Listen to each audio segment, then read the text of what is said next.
An oligopoly is a market structure where a small number of firms dominate the industry.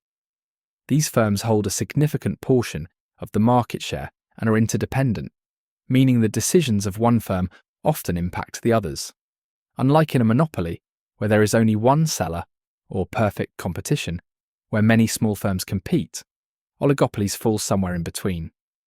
Firms in an oligopoly can sell similar or differentiated products, but they typically face limited competition due to high barriers to entry, such as significant startup costs or strict regulations.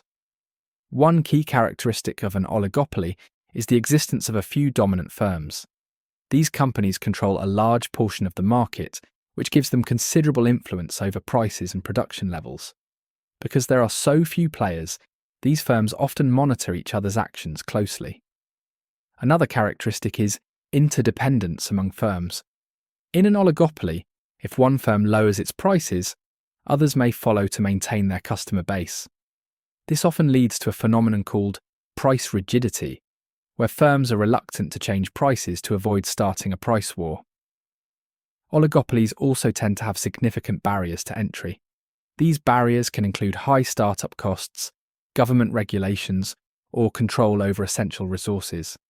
As a result, new firms find it difficult to enter the market and compete effectively. Finally, non-price competition is a common characteristic of oligopolies. Instead of competing through lower prices, firms often focus on advertising, brand loyalty, and product differentiation to attract customers. This strategy helps maintain stable prices while increasing market share. Now let's look at some examples of oligopolies. One well-known example is the airline industry in many countries. A few major airlines typically dominate the market, controlling most flights and routes. They compete through service quality, frequent flyer programs, and ticket pricing. Another example is the automobile industry.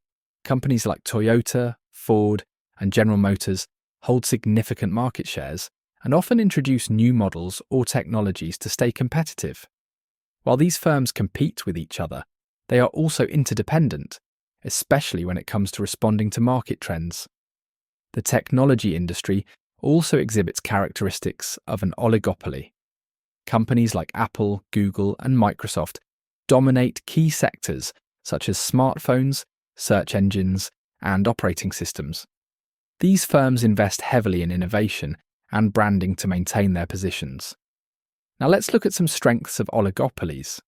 One major strength is efficiency. Due to economies of scale, large firms in an oligopoly can produce goods and services more efficiently than smaller competitors. This often leads to lower production costs and potentially lower prices for consumers. Another strength is innovation. Firms in an oligopoly often have the resources to invest in research and development. This investment can lead to technological advancements, better products, and improved services, which benefit both the firms and their customers. Oligopolies can also provide stability.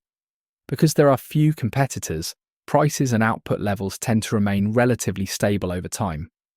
This predictability can be beneficial for consumers, businesses, and the overall economy. However, oligopolies are not without their criticisms. One criticism is the potential for reduced competition. With only a few dominant firms, there is a risk of collusion, where companies agree to set prices or limit production to maximize profits. This behavior can harm consumers by leading to higher prices and fewer choices. Another criticism is the potential for inequality. Since oligopolies often generate significant profits, wealth may become concentrated among a small group of firms and their shareholders. This concentration can limit opportunities for smaller businesses and new entrants. Oligopolies can also stifle innovation in some cases. While large firms have resources for research, they may also become complacent, relying on their established market power rather than continuously improving. This lack of competition can slow technological progress and reduce overall market dynamism.